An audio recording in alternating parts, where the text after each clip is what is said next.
Hello, എല്ലാവർക്കും നമസ്കാരം. പുതിയൊരു വീഡിയോയിലേക്ക് എല്ലാവർക്കും സ്വാഗതം. ഇന്ന് നമ്മൾ ഡിസ്കസ് ചെയ്യാൻ പോകുന്നത് അക്കൗണ്ടിങ്ങിൻ്റെ വളരെ ഇമ്പോർട്ടൻ്റ് ആയിട്ടുള്ള ഒരു ടോപ്പിക്കായ ഗ്യാപ്പിനെ കുറിച്ചാണ്. GAAP. എന്താണ് ഗ്യാപ്പ്? ഇതെങ്ങനെയാണ് ഫോം ആയിട്ടുള്ളത്? ഇതിൻ്റെ നീഡ്സ് എന്തൊക്കെയാണ് എന്നതിനെയൊക്കെ കുറിച്ചാണ് ഇന്ന് നമ്മൾ ഡിസ്കസ് ചെയ്യാൻ പോകുന്നത്. സോ നമുക്ക് വീഡിയോയിലേക്ക് കിടക്കാം. What is gap? ഗ്യാപ്പിൻ്റെ ഫുൾ ഫോം നോക്കുമ്പോൾ തന്നെ നമുക്ക് ചെറിയൊരു ഐഡിയ കിട്ടും. അപ്പോൾ അതിൻ്റെ ഫുൾ ഫോം എന്തായിരിക്കും? Yes, generally accepted accounting principles. അതായത് പൊതുവായിട്ട് അംഗീകരിച്ചിട്ടുള്ള അക്കൗണ്ടിങ് പ്രിൻസിപ്പിൾസ് ആണ് ഗ്യാപ്പ് എന്ന് പറയുന്നത്.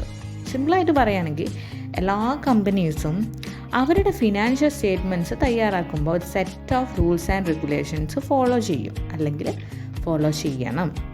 അങ്ങനെയാണെങ്കിൽ നമുക്കതിനെ എങ്ങനെ ഡിഫൈൻ ചെയ്യാം? ഒരു കമ്പനി അവരുടെ ഫിനാൻഷ്യൽ സ്റ്റേറ്റ്മെൻറ്റ്സ് പ്രിപ്പയർ ചെയ്യുമ്പോഴോ അല്ലെങ്കിൽ തയ്യാറാക്കുന്ന സമയത്ത് യൂസ് ചെയ്യുന്ന അല്ലെങ്കിൽ ഫോളോ ചെയ്യുന്ന സെറ്റ് ഓഫ് റൂൾസ് ആൻഡ് റെഗുലേഷൻസിനെയാണ് നമ്മൾ ഗ്യാപ്പ് എന്ന് പറയുന്നത്. നമുക്കൊരു എക്സാമ്പിൾ വെച്ച് നോക്കാം. ഒരു പബ്ലിക് എക്സാം പോലെ നമുക്ക് ഗ്യാപ്പിനെ എടുക്കാം. പബ്ലിക് എക്സാമിൽ സ്റ്റാൻഡേർഡൈസ്ഡ് റൂൾസ് ഉണ്ടായിരിക്കും അല്ലേ? ഓരോ സ്കൂളിലും ഓരോരോ സിലബസും ഓരോരോ നിയമമാണോ ഉണ്ടായിരിക്കുക? അല്ല അല്ലേ? ഒരു പബ്ലിക് എക്സാമിന് ലൈക്ക് SSLC എക്സാം എടുക്കുകയാണെന്നുണ്ടെങ്കിൽ എല്ലാ സ്റ്റുഡൻസും ഫോളോ ചെയ്യേണ്ട സ്പെസിഫിക് റൂൾസ് ഉണ്ടായിരിക്കും, അതുപോലെ തന്നെ സിലബസും ഉണ്ടായിരിക്കും. അതുപോലെ ഓരോ സ്കൂളിലെ കുട്ടികൾക്കും ഓരോ രീതിയിലാണോ എവാലുവേഷൻ നടക്കുക? നമ്മളെ ടീച്ചേഴ്സൊക്കെ പേപ്പർ ഇവാലുവേഷന് പോണത് കണ്ടിട്ടില്ലേ? അവർ ആ കുട്ടി ഏത് സ്കൂളിലാണ് പഠിക്കുന്നത് എന്ന് നോക്കില്ല, എല്ലാ സ്റ്റുഡൻസിനെയും ഈക്വലി ആണ് ഇവാലുവേറ്റ് ചെയ്യുക. അങ്ങനെയാണ് ഇവാലുവേഷൻ നടന്നത് എന്നുള്ളത് സുപ്രീം അതോറിറ്റി എൻഷുർ ചെയ്യൂല്ലേ? മാത്രമല്ല റിസൾട്ട് എങ്ങനെയാണ് വരിക? ഓരോ സ്റ്റുഡൻസിനും അവർ എക്സാമിന് എങ്ങനെ ആൻസർ ചെയ്തു എന്നതിൻ്റെ ബേസിലാണ്. സോ ആ റിസൾട്ട് വിശ്വസിക്കാൻ പറ്റുന്നതായിരിക്കും. സോ ഇങ്ങനെ ഒരു റൂളും സിലബസും ഒന്നും ഇല്ല എന്നുണ്ടെങ്കിൽ ഇത്രയും വിശ്വസനീയമായിട്ടുള്ള റിസൾട്ട് കിട്ടുമോ? ഒരിക്കലുമില്ല. ഈ റിസൾട്ടിൻ്റെ ബേസിൽ അല്ലേ ഗവൺമെൻറ് ഇന്ന സ്കൂളിന് ഇത്ര വിജയ ശതമാനം, ഇന്ന ജില്ലയിൽ ഉയർന്ന റിസൾട്ട് എന്നൊക്കെ പറയാം. നമ്മൾ ന്യൂസിലൊക്കെ കാണാറില്ലേ? സോ വിശ്വസനീയമായിട്ടുള്ള റിസൾട്ട് ആയതുകൊണ്ട് തന്നെ ഓരോ സ്റ്റേറ്റ് വൈസ് കമ്പാരിസണും അതുപോലെ തന്നെ സ്കൂളിൽ തന്നെ പ്രീവിയസ് റിസൾട്ടായിട്ട് പുതിയ റിസൾട്ട് കമ്പയർ ചെയ്യാനൊക്കെ ഹെൽപ്പ് ചെയ്യും. ഇങ്ങനെ സ്കൂൾസ് റിസൾട്ട് കമ്പയർ ചെയ്യുന്നതിനാ പഴയ റിസൾട്ടിനേക്കാൾ കൂടുതൽ മെച്ചപ്പെട്ട രീതിയിൽ അടുത്ത വർഷം റിസൾട്ട് കൂട്ടുക എന്നുള്ളതാണ്. ഇങ്ങനെ കൂട്ടുന്നതിൻ്റെ ഗുണം എന്തായിരിക്കും? സ്കൂളിൻ്റെ ഗുഡ് വില്ല് കൂടൂലേ? അതിലൂടെ വരും വർഷങ്ങളിൽ ജോയിൻ ചെയ്യുന്ന കുട്ടികളുടെ എണ്ണത്തിൽ നല്ല രീതിയിൽ ഗണ്യമായിട്ടുള്ള വർധനവുണ്ടായിരിക്കും. അത് പിന്നീടും റിസൾട്ടുകൾ കൂട്ടാനുള്ള ഒരു മോട്ടിവേഷനായിട്ട് മാറും സ്കൂളുകൾക്ക്. സോ ഇവിടെ റൂൾസ് ആൻഡ് റെഗുലേഷൻസിന് അത്ര ഇമ്പോർട്ടൻസ് ഉണ്ട്. ഏതാണ്ട് അതുപോലെ തന്നെയാണ് ഗ്യാപ്പും. അതായത് കമ്പനീസ് അവരുടെ ഫിനാൻഷ്യൽ സ്റ്റേറ്റ്മെൻറ്റ്സ് പ്രിപ്പയർ ചെയ്യുമ്പം അത് എങ്ങനെ തയ്യാറാക്കണം എന്നത് അതിന് വേണ്ടിയിട്ട് ഗ്യാപ്പ് ക്ലിയർ ആയിട്ടുള്ള റൂൾസ് സെറ്റ് ചെയ്തിട്ടുണ്ട്. മാത്രമല്ല കമ്പനീസ് അവരുടെ ഫിനാൻഷ്യൽ റിപ്പോർട്ട്സ് ഒരേ മെത്തേഡിൽ തന്നെയാണ് പ്രസൻറ്റ് ചെയ്യുന്നത് എന്നതും ഗ്യാപ്പ് ഉറപ്പുവരുത്തുന്നുണ്ട്. അതുകൊണ്ട് തന്നെ കമ്പാരിസൺ ഇത് ഈസിയാക്കി മാറ്റും. കമ്പനീസിന് പീരിയഡ് വൈസ് കമ്പയർ ചെയ്യാനും അതുപോലെ തന്നെ മറ്റ് കമ്പനിയായിട്ട് കമ്പയർ ചെയ്യാനും ഒക്കെ ഇങ്ങനെ എല്ലാ കമ്പനീസും സെയിം മെത്തേഡ് യൂസ് ചെയ്തിട്ട് ഫിനാൻഷ്യൽ റിപ്പോർട്ട് പ്രിപ്പയർ ചെയ്യുന്നത് ഈസിയാക്കുന്നുണ്ട്. കൂടാതെ ട്രസ്റ്റ്ഫുൾ ആയിട്ടുള്ള ആൻഡ് ക്ലിയർ ഫിനാൻഷ്യൽ റിപ്പോർട്ടാണ് എന്നതും ഗ്യാപ്പ് എൻഷുർ ചെയ്യും. പോലെ തന്നെ എക്സാമിന് ഒരു റൂൾസ് ആൻഡ് റെഗുലേഷൻ ഉള്ളതുപോലെ ഒരു ഫിനാൻഷ്യൽ റിപ്പോർട്ട് പ്രിപ്പയർ ചെയ്യാൻ വേണ്ടിയിട്ട് നമുക്കൊരു റൂൾസ് ആൻഡ് റെഗുലേഷൻസ് ഉണ്ടായിരിക്കും.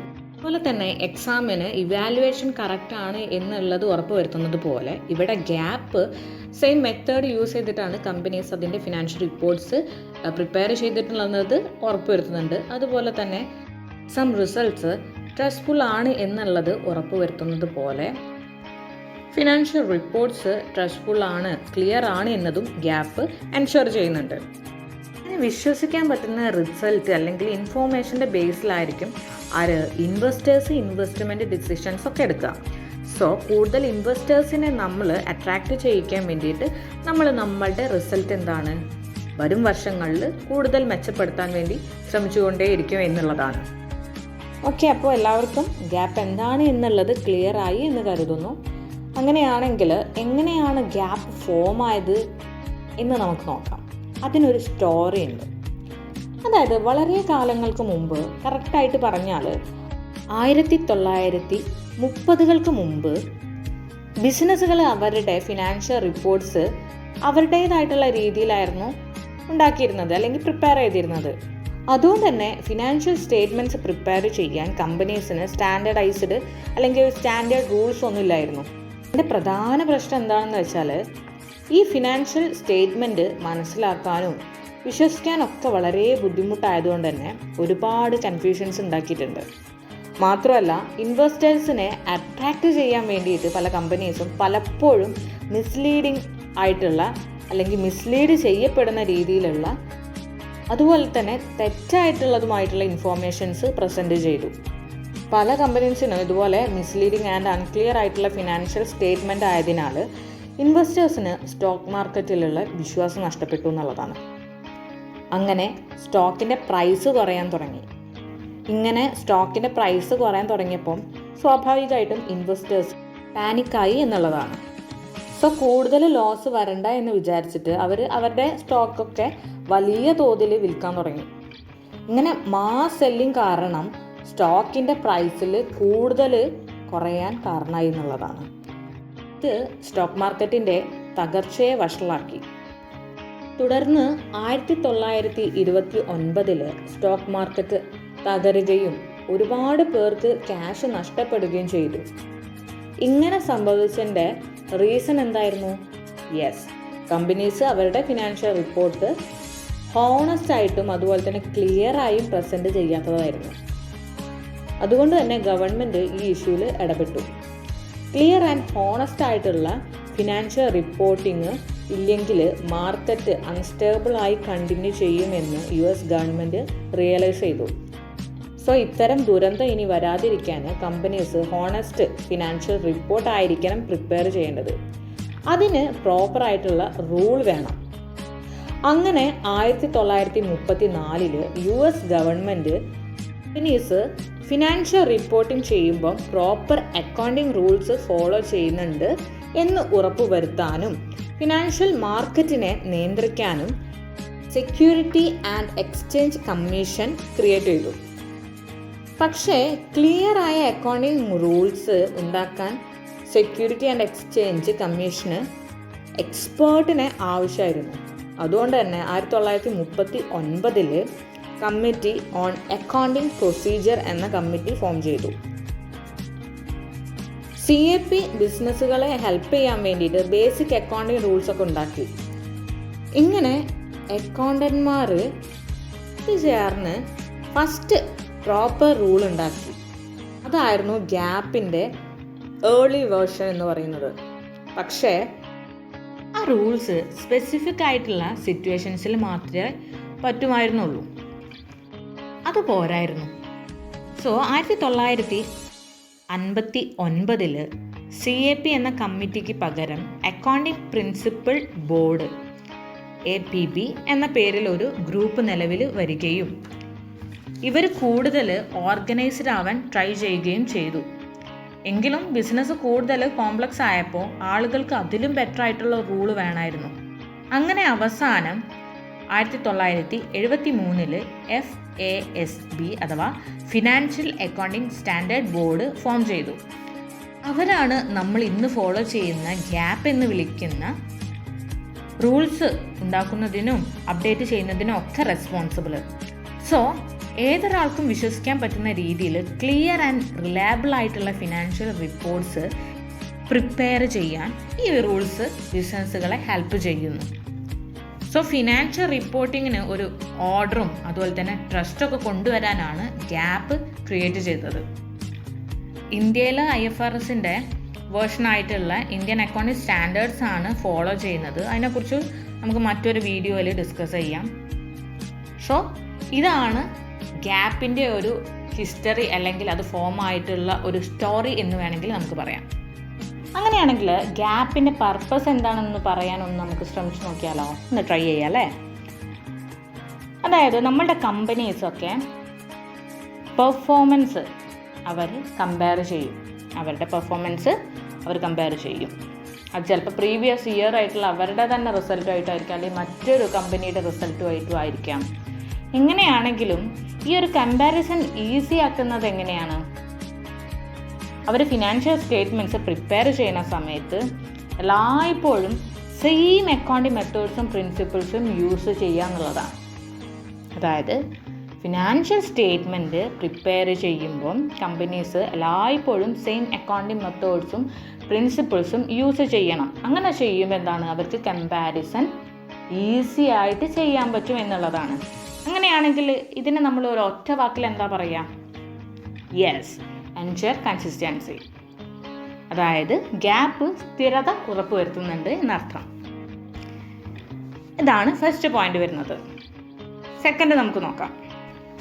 ഇൻവെസ്റ്റേഴ്സിനെ അല്ലെങ്കിൽ ഷെയർ ഹോൾഡേഴ്സിനെയൊക്കെ മിസ്ലീഡ് ചെയ്യാൻ വേണ്ടിയിട്ട് ഇമ്പോർട്ടൻ്റ് ആയിട്ടുള്ള ഡീറ്റെയിൽസൊക്കെ ഹൈഡ് ചെയ്ത് വെക്കുക. ഇത് നമ്മൾ മുന്നേ പറഞ്ഞിരുന്നില്ലേ അങ്ങനെ ചെയ്തിരുന്നു എന്നുള്ളത്. ഇങ്ങനെ ഹൈഡ് ചെയ്ത് വെക്കുന്നത് തടയാൻ വേണ്ടിയിട്ട് എല്ലാവർക്കും മനസ്സിലാക്കാൻ പറ്റുന്ന രീതിയിൽ ക്ലിയറും ഹോണസ്റ്റും കംപ്ലീറ്റ് ആയിട്ടുള്ള ഫിനാൻഷ്യൽ ഇൻഫോർമേഷൻസ് പ്രൊവൈഡ് ചെയ്യുക എന്നുള്ളതാണ്. ഗ്യാപ്പിൻ്റെ പ്രധാന പർപ്പസ് എന്താണ്? ഇങ്ങനെ ഇമ്പോർട്ടൻ്റ് ആയിട്ടുള്ള ഡീറ്റെയിൽസൊക്കെ ഹൈഡ് ചെയ്ത് വെക്കുന്നത് തടയുക എന്നുള്ളത്. അതിന് വേണ്ടിയിട്ട് നമ്മൾ എന്താണ്, ക്ലിയർ ആൻഡ് ഹോണസ്റ്റ് അല്ലെങ്കിൽ കംപ്ലീറ്റ് ആയിട്ടുള്ള ഫിനാൻഷ്യൽ ഇൻഫോർമേഷൻസ് പ്രൊവൈഡ് ചെയ്യുക എന്നുള്ളതാണ്. അപ്പോൾ അതെന്തായിരിക്കും? Yes, promote transparency. അതായത് ഒരു മറിയില്ലാണ്ട് എല്ലാ ഡീറ്റെയിൽസും കറക്റ്റായിട്ടുള്ള ഡീറ്റെയിൽസ് കംപ്ലീറ്റ് ആയിട്ട് ഷോ ചെയ്യുക എന്നുള്ളത്. ഇതാണ് സെക്കൻഡ് പോയിന്റ് വരുന്നത്. തേർഡ് പോയിന്റ് നമുക്ക് നോക്കാം. നമ്മൾ പറഞ്ഞു യൂസേഴ്സൊക്കെ ഡിസിഷൻ മേക്കിംഗ് എന്തിൻ്റെ ബേസിലാണ് നടത്താറ്? ഫിനാൻഷ്യൽ ഇൻഫോർമേഷൻ്റെ ബേസിലല്ലേ. സോ എപ്പോഴും കറക്റ്റായിട്ടുള്ള ഒരു ഡിസിഷൻ യൂസേഴ്സിന് എടുക്കണമെന്നുണ്ടെങ്കിൽ അവിടെ റിലയബിൾ ആയിട്ടുള്ള ഒരു ഫിനാൻഷ്യൽ ഇൻഫോർമേഷൻ മസ്റ്റായിട്ടും വേണം. വിശ്വസിക്കാൻ പറ്റുന്ന ഒരു ഫിനാൻഷ്യൽ ഇൻഫോർമേഷൻസ് തന്നെ ആയിരിക്കണം. സോ കമ്പനീസ് പ്രൊവൈഡ് ചെയ്യുന്ന ഫിനാൻഷ്യൽ ഇൻഫോർമേഷൻസ് കറക്റ്റും എറേഴ്സ് ഒന്നും ഇല്ലാത്തതും വിശ്വസിക്കാൻ പറ്റുന്നതും ആണ് എന്നുള്ളത് ഗ്യാപ്പ് ഉറപ്പുവരുത്തും. സോ ഈ പോയിന്റ് നമുക്ക് റിലയബിൾ എന്ന് പറയാം, അല്ലെങ്കിൽ ബിൽഡ് ട്രസ്റ്റ് എന്ന് പറയാം. അതായത് ഫിനാൻഷ്യൽ ഡാറ്റയുടെ മുകളിൽ ഒരു ട്രസ്റ്റ് ബിൽഡ് ചെയ്യാൻ വേണ്ടിയിട്ട് ആർക്കൊക്കെ? ഇൻവെസ്റ്റേഴ്സിനോ ക്രെഡിറ്റേഴ്സിനോ അല്ലെങ്കിൽ ഷെയർ ഹോൾഡേഴ്സിനോ അങ്ങനെ യൂസേഴ്സിന് ഈ ഒരു ഫിനാൻഷ്യൽ റിപ്പോർട്ടിൻ്റെ മുകളിലുള്ള ട്രസ്റ്റ് ബിൽഡ് ചെയ്യാൻ വേണ്ടിയിട്ട് ഗ്യാപ്പ് ഹെൽപ്പ് ചെയ്യുന്നു. നെക്സ്റ്റ്, എല്ലാ കമ്പനീസും സെയിം അക്കൗണ്ടിങ് പ്രിൻസിപ്പിൾസ് ഫോളോ ചെയ്യുന്നതുകൊണ്ട് തന്നെ ഷെയർ ഹോൾഡേഴ്സിനും അതുപോലെ തന്നെ കോമൺ സ്ട്രക്ചർ ആയതുകൊണ്ട് ഇൻവെസ്റ്റേഴ്സിനൊക്കെ ഫിനാൻഷ്യൽ സ്റ്റേറ്റ്മെൻറ്റ് ഈസിലി അനലൈസ് ചെയ്യാൻ ഹെൽപ്പ് ചെയ്യും. അതായത് എന്താണ്, ഫിനാൻഷ്യൽ സ്റ്റേറ്റ്മെൻറ്റ്സ് സെയിം റൂൾസും ഫോർമാറ്റും മെത്തേഡ്സും ഉപയോഗിച്ചിട്ടാണ്, അല്ലെങ്കിൽ സെയിം അക്കൗണ്ടിങ് പ്രിൻസിപ്പിൾസ് ഫോളോ ചെയ്തിട്ടാണ് എല്ലാ കമ്പനീസും പ്രിപ്പയർ ചെയ്യുന്നത് എന്നുള്ളത് കൊണ്ട് തന്നെ ഇത് പെട്ടെന്ന് മനസ്സിലാക്കാനും കമ്പയർ ചെയ്യാനും അനലൈസ് ചെയ്യാനും ഒക്കെ വളരെ അനായാസം ഷെയർ ഹോൾഡേഴ്സിനും ഇൻവെസ്റ്റേഴ്സിനൊക്കെ സാധിക്കും എന്നുള്ളതാണ്. ഇതിനെ നമുക്ക് എങ്ങനെ പറയാം? സ്റ്റാൻഡേർഡൈസ്ഡ്. ഫോർത്ത് പോയിന്റ് വരുന്നത് സ്റ്റാൻഡേർഡൈസ്ഡ്. ഫിഫ്ത്ത് പോയിന്റ് വരുന്നത് എന്താ? Comply with regulations. അതെന്തായിരിക്കും? ഗ്യാപ്പ് എല്ലാ ലോസും കമ്പനി ഫോളോ ചെയ്യുന്നുണ്ട് എന്ന് ഉറപ്പാക്കുന്നതിലൂടെ മിസ്റ്റേക്സ് ആൻഡ് ഫ്രോഡ് ആയിട്ടുള്ള കാര്യങ്ങൾ അവോയ്ഡ് ആവും. അതായത് ലോ ആൻഡ് റെഗുലേഷൻസ് ഫോളോ ചെയ്യുന്നതുകൊണ്ട് തന്നെ ലീഗൽ ഇഷ്യൂസും പെനാൽറ്റീസും ഒക്കെ അവോയ്ഡായി പോയിക്കോളും. ഇപ്പോൾ കറക്റ്റ് നമ്മളൊരു ലോ ഉണ്ട്, അത് ഫോളോ ചെയ്തിട്ടാണ് കാര്യങ്ങളൊക്കെ ചെയ്യുന്നുണ്ടെങ്കിൽ തീർച്ചയായിട്ടും നമുക്ക് ലീഗലി ഉണ്ടാകുന്ന ഇഷ്യൂസും കാര്യങ്ങളും ഒന്നും ഫേസ് ചെയ്യേണ്ടി വരില്ല. അതുകൊണ്ട് തന്നെ പെനാൽറ്റീസ് ഒന്നും നമുക്ക് ചാർജ് ആവത്തില്ല, കാരണം നമ്മൾ കറക്റ്റ് ലോ ഫോളോ ചെയ്തിട്ടാണ് പോകുന്നത്. സോ കംപ്ലൈ വിത്ത് റെഗുലേഷൻസ് ആണ് ഫിഫ്ത്ത് പോയിന്റ് വരുന്നത്. ഇത് കൂടാണ്ട് നമുക്ക് തന്നെ നമ്മൾ ഡിസ്കസ് ചെയ്തിട്ടുള്ള ഡീറ്റെയിൽസിൽ നിന്നും നമുക്ക് ഒരുപാട് പോയിന്റ്സ് നമുക്ക് ഷോർട്ടൻ ചെയ്യാൻ പറ്റുന്നുണ്ട്. അതായത് ഫെസിലിറ്റേറ്റ് കമ്പാരിസൺ, അതിന് വേണ്ടിയിട്ട് ഗ്യാപ്പ് നമ്മളെ ഹെൽപ്പ് ചെയ്യും. അതുപോലെ തന്നെ ഡിസിഷൻ മേക്കിങ്ങിനെ സപ്പോർട്ട് ചെയ്യുന്നുണ്ട്. അതുപോലെ തന്നെ ഫ്രോഡായിട്ടുള്ള കാര്യങ്ങളൊക്കെ റെഡ്യൂസ് ചെയ്യുന്നുണ്ട്. സോ ഇത്രയും പോയിൻറ്റ്സാണ് മെയിൻലി, ഈ ഒരു 5 പോയിൻറ്റ്സാണ് മെയിൻലി നമുക്ക് പർപ്പസായിട്ട് ഗ്യാപ്പിൻ്റെ വരുന്നത്. ആ ഒരു 5 പോയിൻറ്റിൽ തന്നെ ഓൾമോസ്റ്റ് എല്ലാ ഡീറ്റെയിൽഡ് ആയിട്ടുള്ള കാര്യങ്ങളും ഇൻക്ലൂഡഡ് ആണ്. സോ ഇന്ന് നമ്മൾ ഡിസ്കസ് ചെയ്തിട്ടുള്ളത് ഗ്യാപ്പിൻ്റെ മീനിങ്, ഈ ഗ്യാപ്പ് എങ്ങനെയാണ് ഫോം ആയിട്ടുള്ളത്, എന്തുകൊണ്ടാണ് ഫോം ആയിട്ടുള്ളത്, ഇതിൻ്റെ പർപ്പസ് എന്താണ്, ഇത്തരം കാര്യങ്ങളൊക്കെയാണ്.